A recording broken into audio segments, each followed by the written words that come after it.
from Kansas City, Missouri, this is GovLove, a podcast about local government. I'm Lauren Palmer, a partner with EverStrive Solutions, and your host for this episode. GovLove is produced by ELGL, the Engaging Local Government Leaders Network. You can support GovLove by joining ELGL and taking advantage of professional development opportunities like the upcoming Camp GovLife, the 2025 ELGL annual conference, taking place this October in Santa Rosa, California. Whether you're a seasoned local government pro or a first-time local gov camper, Camp GovLife is the perfect place to learn, grow, and make memories with fellow public servants. So visit elgl.org today to learn more and register for your spot. Also this year, we are celebrating 10 years of the GovLove podcast. Help us commemorate this important milestone by calling the GovLove hotline at 720-282-1752. That's 720-282-1752. Leave us a message with your favorite GovLove memories or your predictions on the next 10 years of local government. You just might be featured on a future episode of GovLove. And now on with our show. Today, my guests are two neighbors from the Kansas City Metro, Donna Lake and Bryan Dehner. Donna is an assistant city manager in Lee Summit, Missouri, and Bryan is an assistant city manager just across the state line in Overland Park, Kansas. Both Donna and Bryan spent the majority of their careers in the fire service and climbed the ranks to fire chief before taking encores in the city manager's office. So today we're visiting about their incredible careers in public service and how they are navigating the career pivot from public safety to city administration. Bryan and Donna, welcome to GovLove. Hey, thank you for having us. Donna, always good to see you. Yeah, thanks, Lauren. Great to be here. Good to see you, Bryan. Good. Well, I'm really looking forward to this conversation. But first, we are going to get started with our signature lightning round to get to know both of you a little bit better. So, Bryan, I'm going to let you go first with our first question. What is your most controversial non-political opinion? So non-political, I'll throw one out there. I like all kinds of pizza. I don't understand why people do not like pineapple on a Hawaiian pizza. I do like pineapple on pizza. Of course you do, because pineapple on pizza is delicious. It's delicious. I'm in your camp on this, although I think this controversial opinion has come up on GovLove before. Okay. Donna, what do you think? Are you a pineapple eater, or do you think we're riding the crazy train? No, I am definitely a pineapple on pizza person. Give me a good Hawaiian pizza with some Canadian bacon, pineapple. I'm all over it. Genius, the sweet Yes. and the salty. Why don't people like this? Great. Call the GovLove hotline if you have strong opinions about this. All right, Donna, what about you? What's your most controversial non-political opinion? Okay, so my favorite scent is cow's breath, and I think it is just a very sweet and delightful scent. Tell me more about this. I know it's very strange, but I think it's that grassy, milky, just kind of soft, fresh smell. And actually, I had a friend give me a horse breath candle. They couldn't find a cow's breath candle, so they do.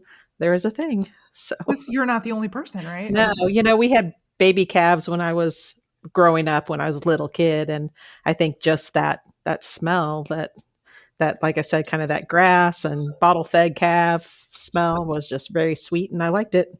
That's what I wondered. Like, do you have exposure to farm life? Yeah. That is a different opinion. I have not heard that one before, but I love it. There you go. I'm a big dog person. I think dog breath is delightful, and my dog has the all-time stinkiest dog breath ever, and the rest of my family thinks it's disgusting. And I'm like, but that's my baby. Like, that is dog breath. So I don't think this opinion is super wild, Donna. Okay. All right, good one. All right, well, Donna, we're going to let you go first with my second question, and that is on theme for today's episode. What is your favorite fire service themed movie, book, or TV show? So I'm going to go with a book, and it's called The Fire Inside, and it was written in like 1996, and it is really just a collection of all things fire. The person who wrote it interviewed like 108 different firefighters across the country and just storytelling, and some of it is raw and emotional, and it is just literally stories. It is all about hazing in the fire service, because back in the day that was more of a thing and more acceptable.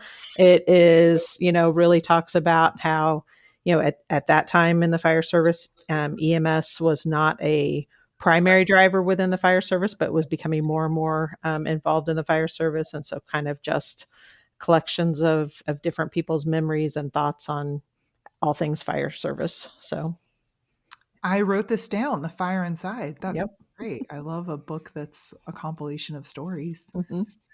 Um, okay, Bryan, what about you? What's your favorite fire service themed movie, book, or TV show? Well, I'm sure we have plenty of opinions on all of them, and I have that book is a great book. I took the TV show route, the '70s show Emergency.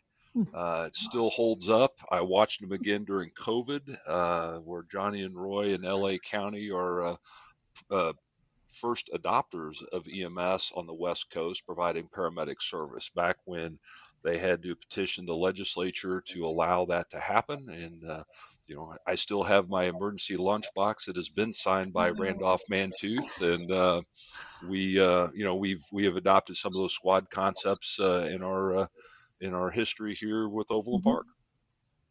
That's cool. That is not what I expected. Oldie but a goodie. I love it.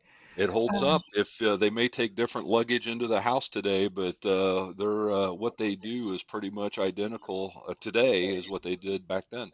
okay, incredible. This is a risky follow-up question, and it's okay for both of you to say not going there, but is there anything that you would say is your least favorite? Like one of these shows that you think is just a dud? I, Don, I would just say when everyone will always ask me, "Hey, do you watch Chicago Fire or do you watch so and so? Is it just like that?" Or they think they know what the fire service is about because they've seen that show and think it's just like that. That's my opinion. A little more Hollywood. Okay. Yeah, I would tend to agree, I think, and of course everybody loves the movie Backdraft, but I mean, yeah, the, those are very few and far between, but there are excellent actors in that movie. So I think there's, yeah, and I'm a fan, right, of all of these shows and movies, but you have to, take it with a grain of salt. So I was expecting the answer here to be Backdraft. So I'm glad the two of you exposed me to some different things. I wrote down this book, and I don't know if I've ever seen the show Emergency. Like I remember that as a show, but I don't know that I've ever sat down and watched some episodes. So um, now I want to. So There you appreciate go. it. All right, final question. If you could instantly become an expert in anything, not local government related, what would it be and why? And Bryan, we're going to let you start. Well, this has been an interesting question, and I've been, what we plan to do when we grow up, those kinds of things. I've been studying quite a bit, trying to get caught up on agronomy of, Hmm. being a farmer someday. You know, uh, Kind of like Don had mentioned, growing up as a kid, going to my granddad's farm and, working cattle and stuff like that's fun. But looking to do more of the growing, understanding how to make the land work as well as I like to hunt quail, so I like to restore some of that, some area to enjoy my time. Yeah. Awesome. Thank you. What about you, Donna? So for me, I would say um, either dressage riding or reining horse riding. So I think you know where I grew up, we had horses. They were lawn ornaments in our backyard, and we'd take them out and ride them in Blue River Park. And um, you never knew what was going to happen with that experience. And got my daughters into horses. They went through the 4-H program and showed their horses. And but yeah, I can sit there. It's like rhythmic movement to music, and it's beautiful. And if I could do that, I would love to do that. You all are painting some beautiful pictures with words today. I'm enjoying this conversation about appreciating the outdoors. Thank you for sharing that. All right, well, let's get into the heart of our interview. I always kind of ask guests to like tell me a little bit about your career path. So for each of you, I'm going to have you start with like your earliest memory of wanting to be a firefighter, and then tell us about your career path in the fire service and how you landed the job of fire chief. So Donna, we're going to let you go first. Oh gosh, my earliest memories. Of course, I grew up, my father was in the fire service, so I grew up around the fire department. I would say that even to the point where they were trying to pick my first name, and some of the firefighters really leaned towards Donna over the other name they had chosen. And so they've always told me that, I was named by a firefighter.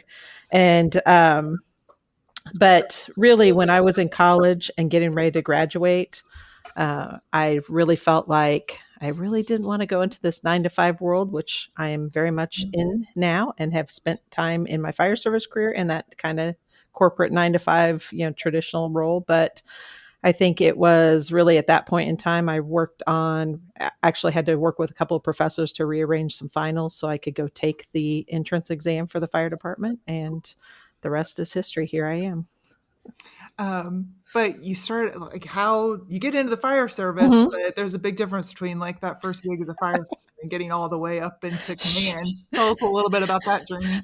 Sure. I was hoping you were going to let me skip that part, but it's all good. So I worked, as a firefighter, and really felt like early on, just in my life, it's always to try to achieve and accomplish and grow and continue on. And so I thought, well, I've got to, move through the ranks and go as high as I can in the fire service. And so I really looked at, I have a tendency to want to do things well, but then I want to try something new.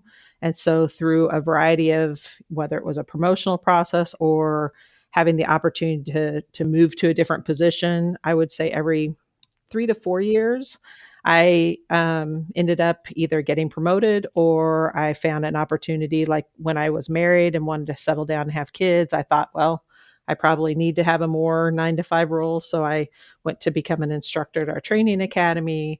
That led me to becoming an equipment officer, which led me to getting promoted to hazmat chief.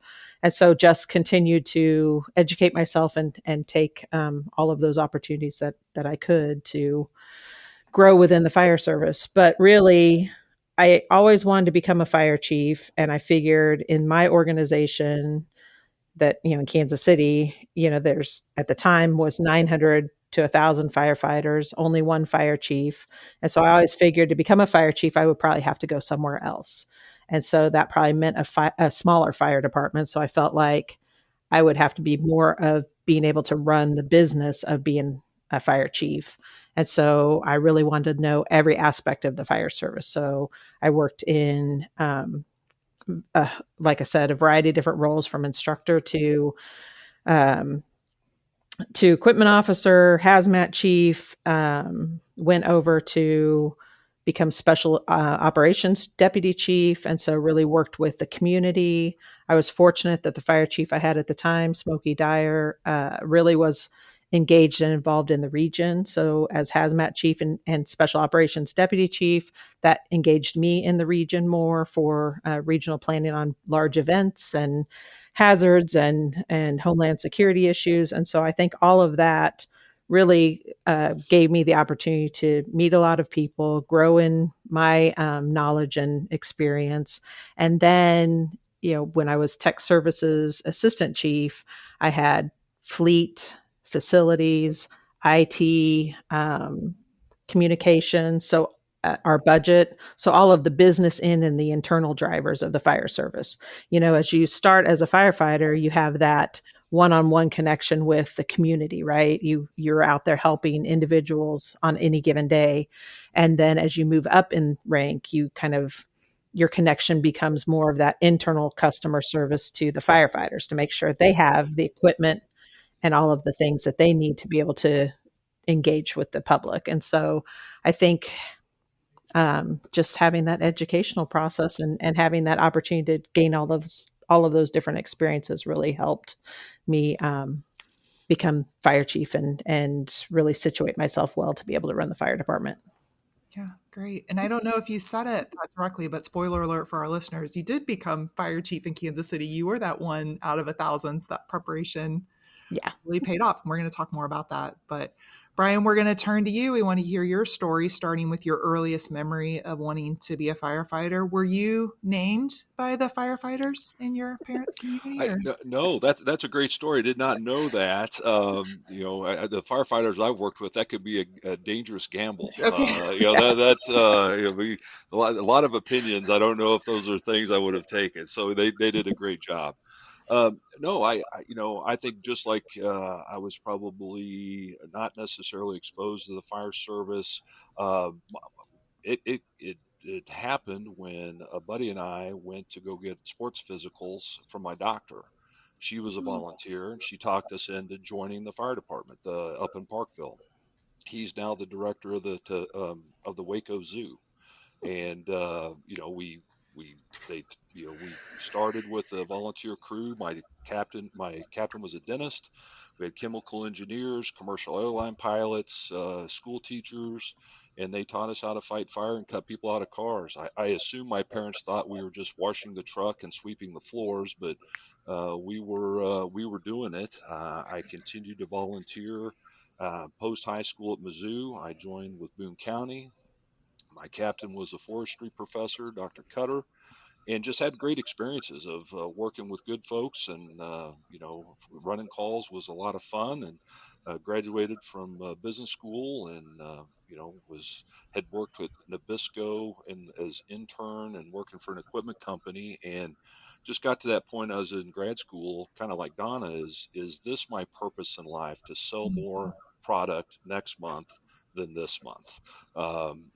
And when I thought about the volunteers I worked with, they really were more passionate about the fire service than they were than being a dentist. So it made an impression that, hey, if I'm thinking about doing this for a career, now's the time to do it. So I did some research. I took a different path. I looked at Rural Metro out of Scottsdale. That's a private, publicly traded fire department, and OPFD at the time was incorporated, and they had a training center, and they did consulting, and that kind is what appealed for me to apply there. Only department I applied for. Fortunately, I got on, and had the time of my life. The Working as a firefighter with great folks that had the same kind of vision and professionalism as a lot of the volunteers I'd worked with. Then on my off days, since they knew I was in grad school and they were helping pay for it, I'd write business plans. I was on their consulting team. We did commercials for ESPN. We did production work with our media studio. I call it the run and gun days. That was all before we merged with the City of Overland Park. So yeah, I was a firefighter, and then made lieutenant. Very proud of that. Enjoyed that job. Probably the funnest job I ever had. And then with some leadership changes, the fire chief came and asked me to test for the deputy chief position, the chief of operations, which, as a probationary lieutenant, was like, what are you talking about? This does not happen. And long story short, I had some skills from getting my MBA and things like that he needed. I was competing with folks that had 25 years of experience, but unfortunately they had never been groomed to do a role with education. I think that was a deficit in our organization that when I became a chief officer definitely changed, of making sure that was on the radar to help develop great folks, great men and women who, before they get in a seat where they have to manage millions of dollars, there's a reason and rationale where education has a place. It doesn't make people a great firefighter, a great fire chief, but it definitely complements the skill set that great people need to be comprehensive at those tables. So yeah, I was the deputy chief for 6 years. I still to this day think it's some of my best work, helping folks be better. I complimented folks that, all the guys, I worked with at that time, and one the female deputy chief, Kim Nimitz, she was a civilian that came in because we were a private corporation, and Mm. that'll have importance later. So being able to work with them, help where I can, learn a lot from them, and then help them where they needed some assistance. Just it was a great time in my career. And then our the fire chief Dennis Myers retired, and I was appointed by the city manager John Nockbar, and as that is a time when we had just recently merged with the city. So going from a private corporation, we had our own attorney, we had our own HR, we had our own finance, we did all our own things. We did a lot of things that the city says you can't do that stuff anymore Mhm. in regards to the other side. But got to meet the whole array of city services. So taking an organization that was fairly independent and connecting them with, hey, this is an HR department. This is our finance department. This is our law department. And so I always said we felt like we gained 40 pounds. We weren't as agile, but our horsepower was significantly improved. And it was clear that that was a right decision. And as we've evolved through that, I think we kept all our best attributes and culture, and yet we also were supported by a significant the full force of a municipal government, which to that prior to that, all of my experience was with fire districts, right? Volunteer fire districts and that kind of stuff. So that's how I got. That's how I got from a college student to being in the fire department. Well, both of you have really incredible stories and careers. Thank you for sharing a little bit. It was fun for me to hear you both talk about your purpose and your preparation to get into those roles. And Bryan, I feel like we could have a whole separate episode kind of dissecting that transition from private to public. But we don't want to have time for that today because we want to hear more about the next phase of your careers. And both of you, after, making it to the top of leadership in fire service, then made that transition from fire service into the city manager's office. And I want to hear that story from both of you. So Donna, we'll let you go first. Sure. So I did spend some time in Kansas City as an assistant city manager. And, it was one of those series of unfortunate events. Our fire chief at the time had retired, and several of us had applied to become fire chief. They made a different selection, but the city manager knew my skill set and appreciated the value I could bring. And it just worked out that he had a vacancy in his office. And so brought me in, and I had kind of proposed as an interim solution that they really did. We were at a time when public safety was becoming more and more of a need, and organization of public safety was becoming, and really cooperation was becoming more of a need. And so I had made a proposal to the city manager when I knew that most likely I wouldn't become fire chief at that moment. And so it just worked out. He brought me in as an assistant city manager, made me public safety director. And I got to work on so many different events. We brought the air show back to Kansas City, and just getting to work with our police department and all of the event planners and aviation and just so many different departments, being able to build those relationships with our finance department and our neighborhoods department. And I mean, that was such an invaluable experience for me, and was so helpful when I went back to the fire department as fire chief. But really, that opportunity to build those relationships and get to know, we were merging. If you know Kansas City has the only state-run local police department. And so while they're called the Kansas City Police Department, they operate very in line with the city of Kansas City. The city of Kansas City provides their budget. They were allowed, sort of in like Bryan's example, there were some things that they could do differently. They had their own separate IT department, their own procurement department, their own thing. So we had a really big project working on integrating the IT systems, because we were really, the cost of hosting and the cost of all the servers and archiving data, all of those things was becoming just a big expense to the city as a whole. And so really getting to work on that project, bringing them together with our city IT, was helpful, and actually in the work I'm doing today too. But I really think that opportunity to build those relationships made me such a better player when I went back into the fire department as fire chief. So yeah. Okay, great. Bryan, what about you? Well, as I was getting towards near the end of my fire service career, I had probably stayed a little longer than I had originally intended. Our previous city manager, Bill Ebel, kind of had to commit to him that I would see some projects through. We had merged with the city of Merriam, their fire service, and then lastly, the fire district to our south, fire district number two. We merged half of that district and brought on their employees, and that was the one that wrapped up in 2022. So I had a great run. We accomplished a lot of things. I had been in fire chief for 18 years. I think it was time for some fresh legs, new opinions, and I mean, the being the fire chief is intoxicating, and I've seen a lot of folks stay way beyond, and I did not. I was mindful of that, and we had great folks in the bullpen to take the next step. So my thought was, I'm going to be the consulting guy that helps folks with mergers and consolidations and all the things that we had done throughout our career, adding ALS service, that type of stuff. And I got a phone call. Um, uh, Lori Luther, the city manager, reached out and encouraged me to apply. She was making some restructuring in the city manager's office.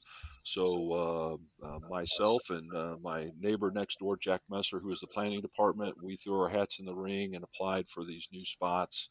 And so that's how I transitioned into the. So I was one of the senior members of VLT, time wise, Mm-hmm. and so kind of came back into the fold of having a lot of familiar faces and relationships already built both within the city and throughout the region that I think was looking to take advantage of and help with maybe some new folks around the table, getting them set up for success, and and helping on some regional projects to with this in the city manager's office. So that's how I transitioned, and we just had our Jack and I just talked. We just had our 2 year anniversary July 1st. Yeah, that went fast. In a blink of an eye. So, just real quickly, just kind of orient us to your work now. Give us a sense of the scope of services that you oversee as assistant city manager, and tell us one thing that you're working on that has you really energized right now. Um, I came into the role obviously with a public safety background. I still help a lot from a liaison perspective, but both chiefs report to the city manager, and I think that's wise for many reasons. So I do spend some time in that space. I'm responsible for municipal court, which was new to me, emergency management that I was fairly familiar with. I've inherited HR and IT. As my friends hear about that, they giggle. It is not for my technical prowess. It is, I think, for the sociology associated with technology evolution and trying to align with operating departments and those types of things. I also have I'm the staff liaison for our mental health advisory committee, Mm, which is very interesting in regards to trying to get ahead of and be more proactive in that space, whether that's our co-responders. We have a mental health professional in our court space to kind of help folks that are caught in the cycle. And so very much looking forward to that. So I would say that particular space is very rewarding and a great project, and I look forward to being another year or two down the road where we encourage our court administrator and everyone to present on what they've accomplished. But I also pretty interested in our latest, new police chief vision in regards to taking full advantage of our technology and some of our real-time information of taking all the stuff we currently have and making it to where we can respond, whether that's drone footage, whether that's body cam footage, and from a holistic perspective in the city, be able to make quicker decisions and pivot faster in the heat of the moment. Yeah, impressive. Donna, we've talked mostly about your service in Kansas City. You're now serving in the city of Lee Summit, but same question. Tell us about your scope of services that you oversee and projects that's got you really excited right now. Sure. So similar to Bryan, I am, now that I'm assistant city manager here in Lee Summit, I am not as in tune and involved in public safety. So I work with our IT department, our finance department, and then creative services, which is our kind of our communications arm of the city. So public information, that sort of thing. And those are different departments than I've had in the past. I've had some experience in those areas, which was helpful, in this transition.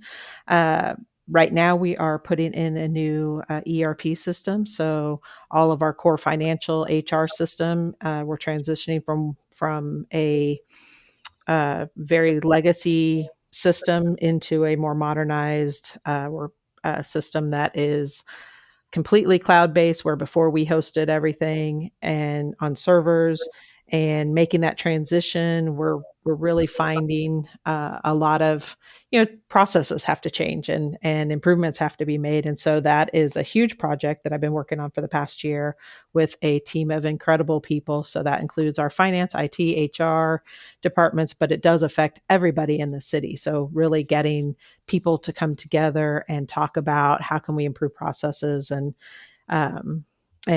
make those more modernized changes to the organization. And so we are just right now going to have our first payroll next week out of the new system. So it is live now, and we're calling it a lounge area, not a war room, but basically it is we wanted to have a more positive approach to it, but we are in there every single day, and it is a blend of employees that are putting their best brain power and best work efforts to ensure that this transition was as seamless as possible. So that has been a huge project. I do get to work on some fun things. So I'm helping coordinate. I'm the lead for any activities we do around, obviously we have soccer coming next year with the World Cup. And so I get to, have some fun activities too. So I appreciate that. But really, I think the new and innovative things that I hope I'm bringing to Lee Summit is really looking at data governance and sharing data across platforms and across the organization, and then helping to build more transparency in data. And so, we really have good stories to tell. We've got a lot of development and a lot of activity in our community. And so how do we share that story? How do we have that same source of truth for, when we're reporting things to our city council, all of those areas. So that is a new project, a new initiative that I was able to work with our city manager and various departments to get that launched.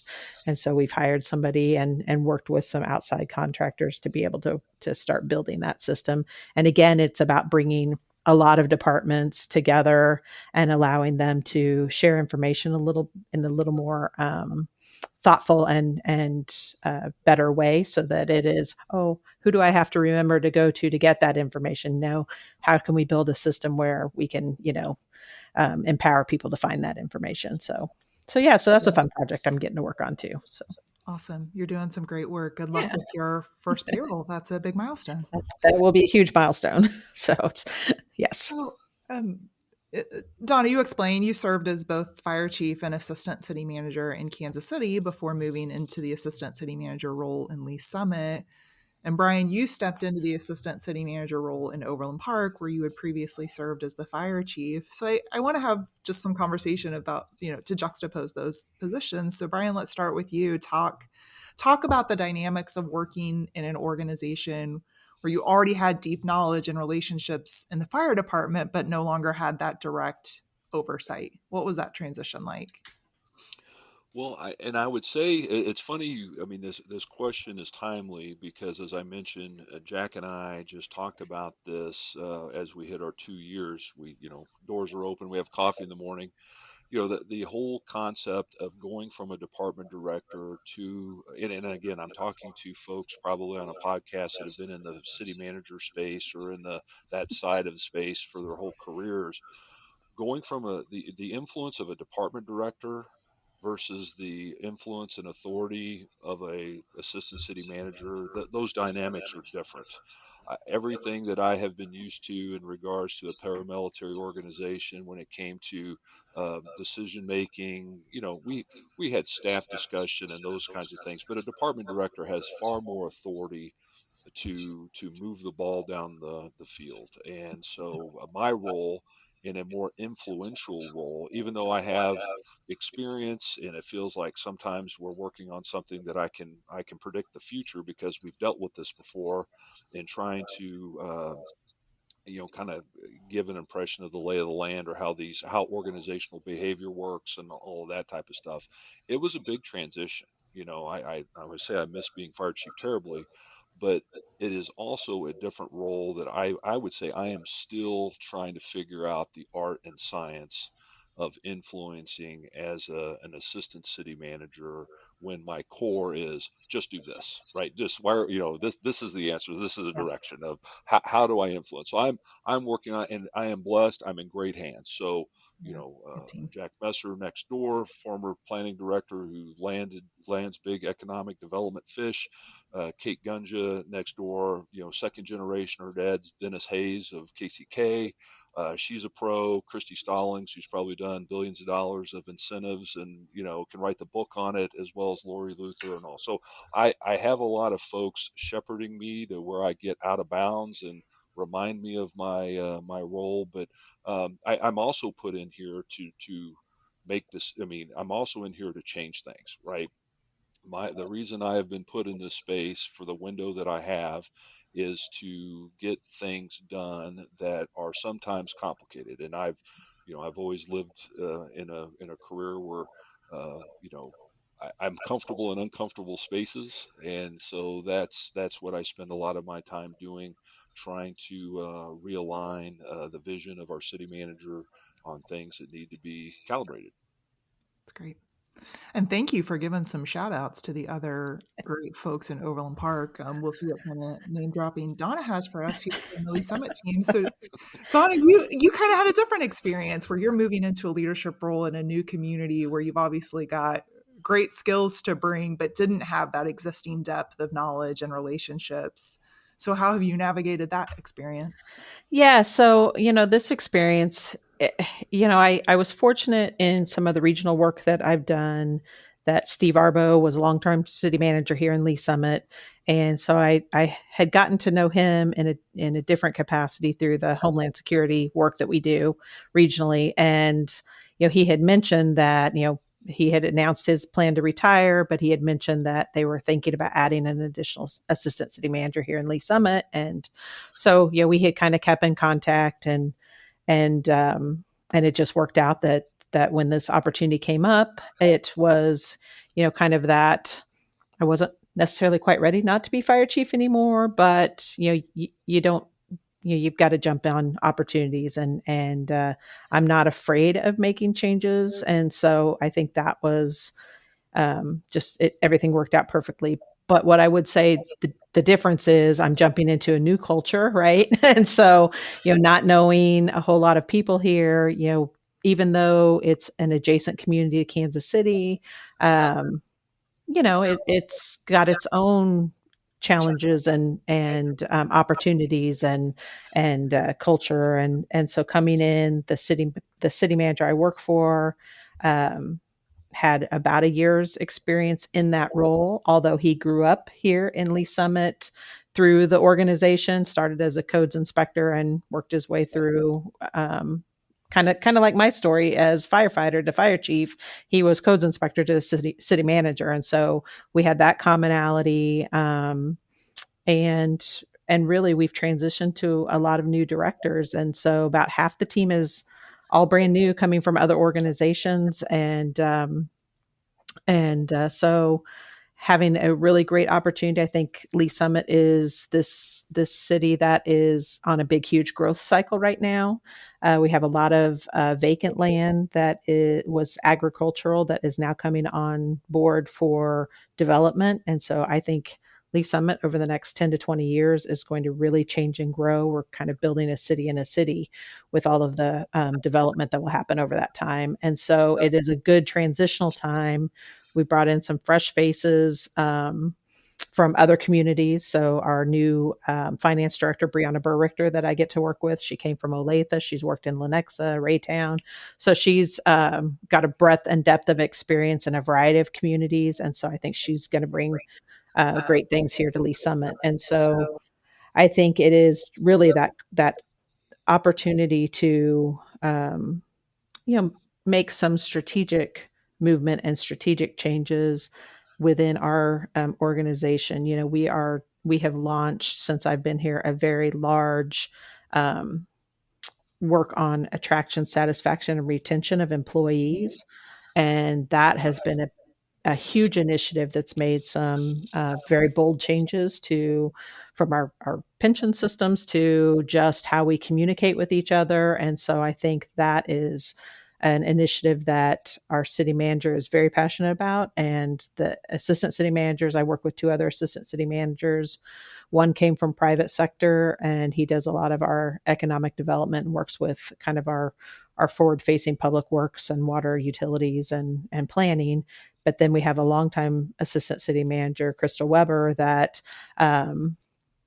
she's run the gamut from working in Texas. She worked in Kansas City as doing a fellowship, and been here in Lee Summit for 10 years now. And so I think it is a broad base of experience and perspective that's coming in right now. And so that is both refreshing and a little scary at times.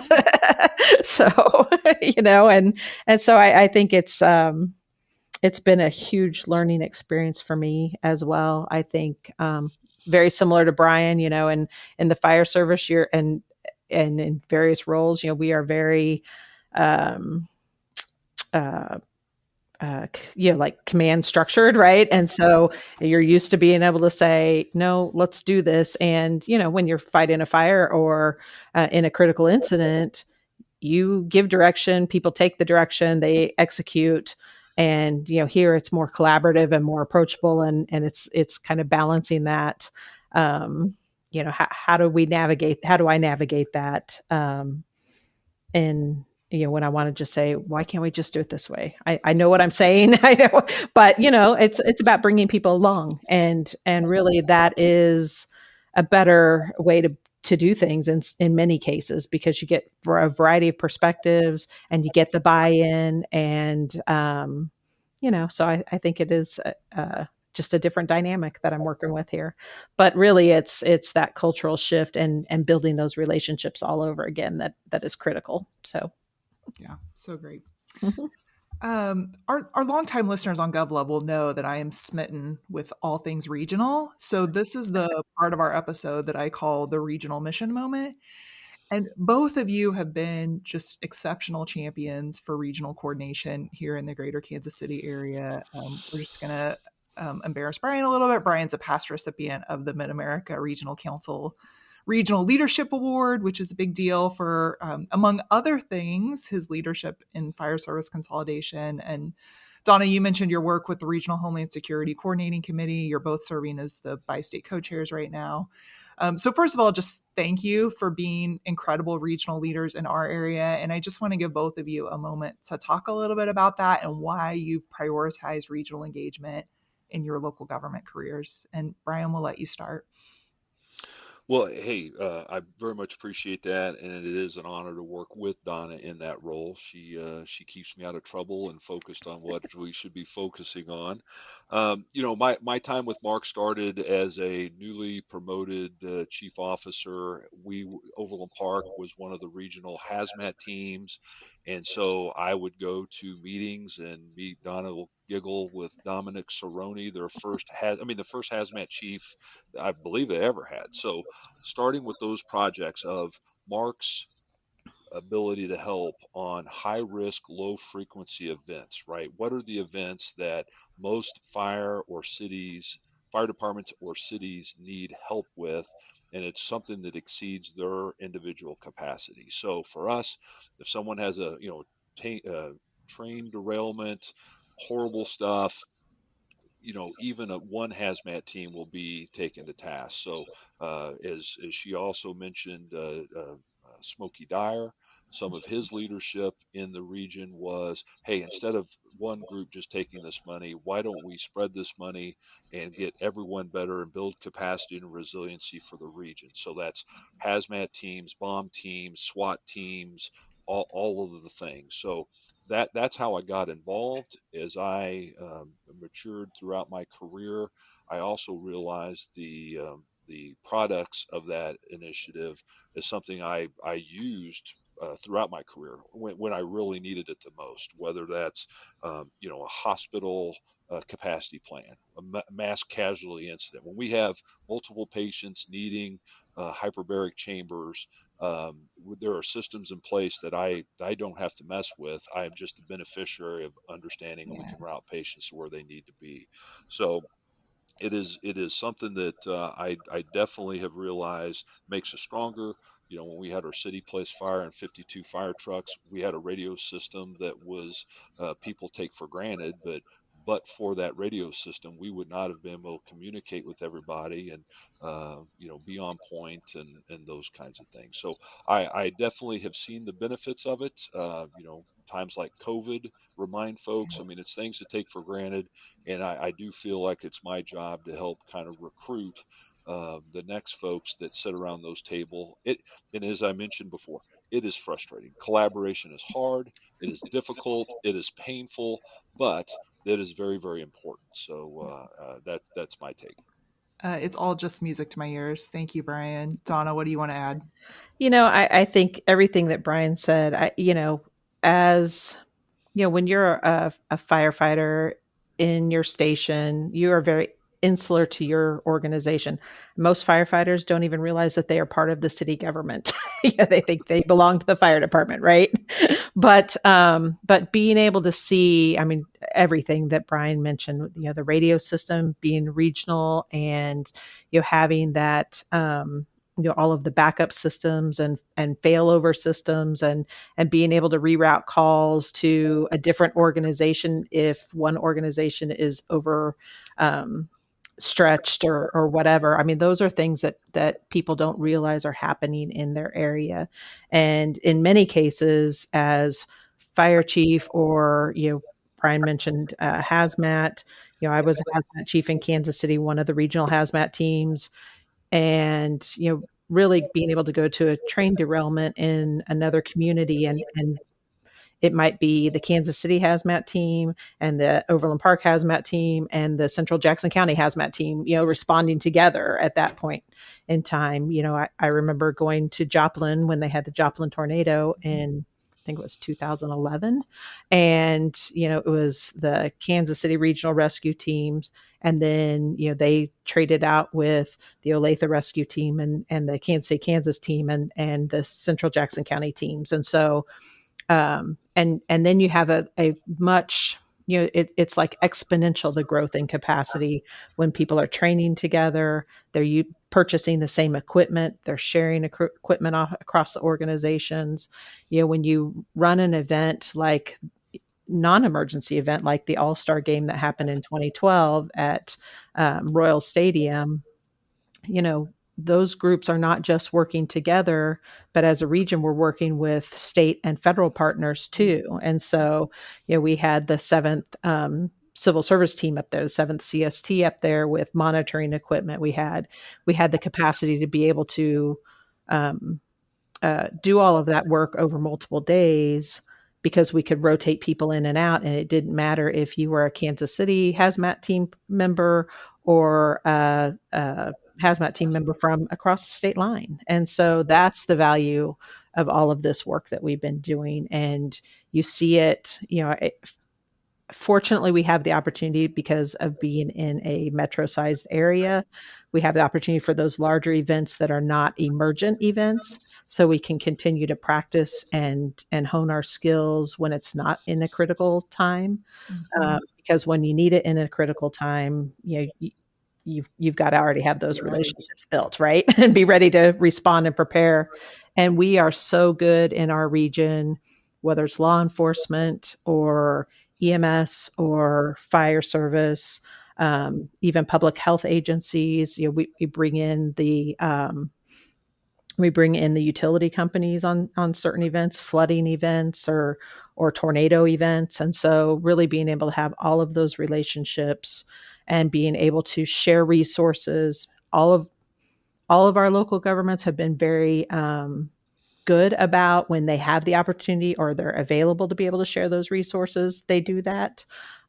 So through our auto aid and mutual aid agreements, and just having our resource sharing guide and that agreement as well through Mid-America Regional Council is huge. Our capacity is endless in 9 counties in this metro area, and that's a big geographic footprint. So I would say, and in times of lean, federal dollars are shrinking, and then we have, Bryan mentioned when COVID happened, and it's like, well, now all the funds aren't going to be here, so equipment, um, group purchases and opportunities are going to be fewer and far between. But I think the region saw the value in the relationships.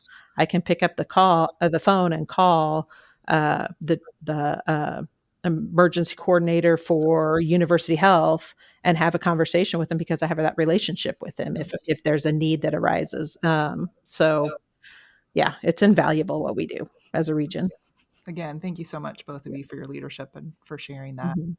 I want to shift gears a bit. Bryan, in our preparation for this episode, you said something that really stuck with me, and I wrote it down verbatim so I wouldn't forget. When you said, "We're not as cute as we think we are." And I would love for you to explain to our listeners what you meant by that and how you've gained a new perspective in the city manager's office.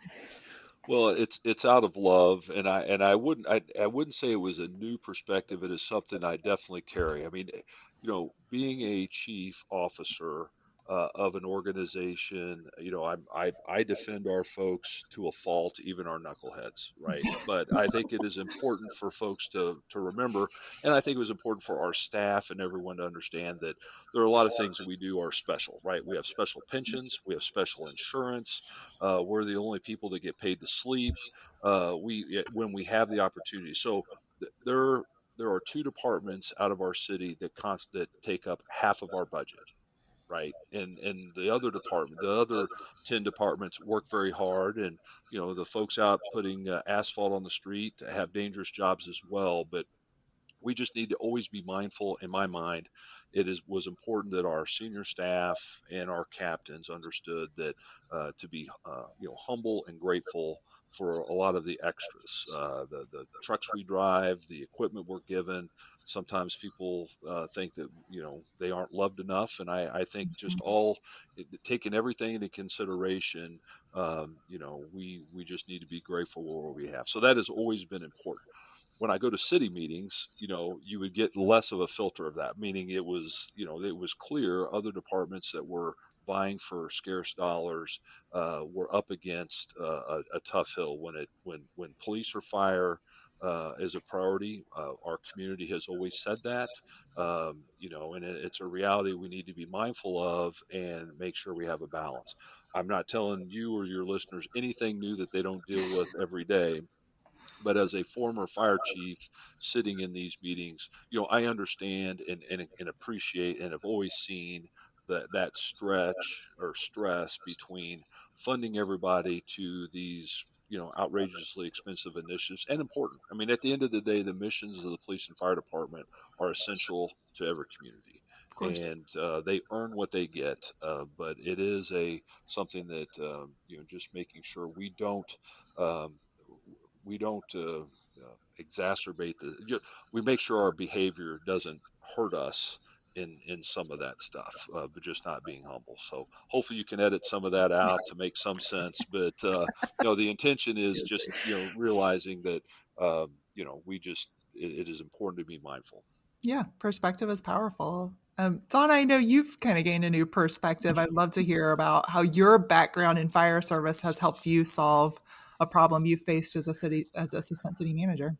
Yeah. So, I think that again, being in a quasi or paramilitary organization and being in those emergent situations and having that authority and having that command presence and being able to say whether you were a fire chief, whether you were a captain on a crew, whether you were working out of class, so you could be a firefighter and working out of classes as captain, and you make decisions all day long. You make decisions. We're going to do this when we get to a scene as a fire, law enforcement, whoever.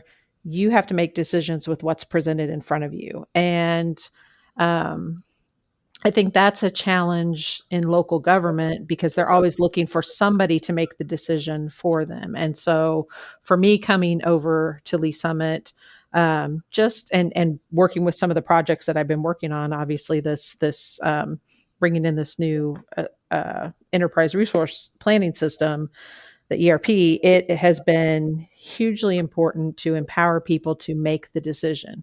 You are the person that can make that decision. And it doesn't matter that you're not the assistant city manager or the city manager or the department director, but there are opportunities that you're the expert in that role, and sometimes it's okay to make the decision, and you will have support, and people will, as long as your reasoning is sound and the information that you have is what is presented at that moment, it's okay to make a decision, again, within the bounds of legality and and ordinances and all of those things, right? But yeah, and so I think that has been what I've seen. My role here is it's okay. You can, you know, you don't have to wait and go through layers of bureaucracy to make some of these decisions that are within your purview. And so that's been interesting and kind of fun, because I think it does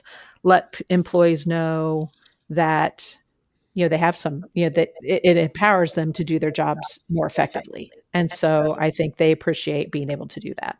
So I think that's a really powerful message for our listeners. Thank you. Mhm. Bryan, earlier in our conversation, you said something to the effect of being fire chief is intoxicating and that you missed that. And as you were saying that, I heard Donna's face. I saw Donna's face on screen, just like her head emphatically nodding. So I want to ask both of you, what's the one thing you miss most about being fire chief? Well, obviously, I mean, the main thing is always the people, right? Miss working with the staff, my senior staff, and the folks I'd worked a long time with. But personally, I've had lights and sirens in my car since I was 18 years old. Yeah. I do miss the response, right? I do miss showing up to a hot mess and working and making it better and that type of stuff. Those are things that I miss. Now, Mrs. Dehner does not miss the pager in the bedroom in the middle of the night going off and all, but I do miss every now and then that all-nighter that's the kind of stuff I think about when, as I'm a retired guy. City Hall can be a hot mess. You're still Well, showing up it's a to clean different. up some It messes. is. Yeah, it definitely is. But typically the losses are not. I mean, I don't Fair make enough. light at it Fair at all. enough. It's very important. But the at the end of the day, sometimes even some of those can be terrible tragedies, and Yeah. then you got to work to make sure your folks are okay of running those and seeing those and that kind of stuff. But it's that's the kind of stuff I miss. Donna, what about you? What do you miss? Oh gosh, everything Bryan said. So it is. It's always about the people, the camaraderie, the brother and sisterhood, the relationships, the intoxicating side. When you're in your fire chief's uniform, they know you're the fire chief, and when you're standing outside in the middle of the night at the end of a large fire and everybody's picking up and you get to appreciate and thank them for the work, and it's like a sunset on a beach, right? You're like, there's street lights and mud around your feet and water running down the curb, but then you get to have that interaction with the employees on a different level or the residents on a different level. And it is all of those things. I come to work dressed in business attire and nobody, and it's not about the ego side. It maybe there's a little ego there, right? A different type of ego, but I could be a librarian or I could be an assistant city manager. How do you explain when you say you're the fire chief? People have kind of a picture in their head and an idea of what you do. When you say, oh, I'm the assistant city manager, they're like, what do you do? And I think, what do I do? I mean, I know I'm working on a lot of great projects. I know I'm making the community better. I like to talk to new employees when I get to do new employee orientation and say how, a resident wants to be able to turn on their tap and, get a drink of water and then get in their car and ride on a safe city street to get to work. And they shouldn't have to think about those things actively. That's our role as local government employees, right? That's our role to make sure that their lives are seamless, even though we know, oh gosh, we've got potholes we've got to fix, or a water main break that we're working on in a part of the city. So there is all of that excitement in some regards, but when you say, well, I work with the IT and the finance department, those internal services are a little harder to make come to life, right? And so I think it is all of the things that Bryan said. It is really, this project that we're working on, bringing such a group of people together has been very helpful to build camaraderie amongst the team, and so that's given a little bit of that feel in some ways. And so I think it is just that excitement, that adrenaline rush, and the just the true, I mean, these people eat, sleep, and breathe and wear their fire shirts on their days off, right? Once you're a firefighter, you're always a firefighter, and nobody's wearing their I'm an assistant city manager shirt on their day off. So. A little different. Yeah. Well, Bryan, we're going to look to you. If you could be the GovLove DJ, what song would you pick as our exit music for this episode? That's a lot of pressure because It is of a my lot of family. pressure. I am not allowed to mess with the radio, right? Between here's my your wife piece. and my son. So, and Donna, you can veto, but I thought from a fire background perspective, I was either thinking about Burning Down the House by Talking Heads or Disco Inferno. So those would be the two that I would offer. Great on theme picks. I can't wait to see how our production team weaves those in. Thank you so much to both of you. This has been a really fun conversation that took a lot of different directions, but kind of the theme I'm going to take away is just the relationships and the people. And you all both have so much great technical expertise, but at the end of the day, you are really building teams and helping exceptional people do exceptional work. And I love that you gave some shout outs throughout to the other folks that you're working with. So it's been a fun episode. So thank you so much to our guests, Donna Lake and Bryan Dehner. And thank you, guests, for listening. You can reach us at elgl.org/GovLove or on social media at GovLove Podcast. This has been GovLove, a podcast about local government.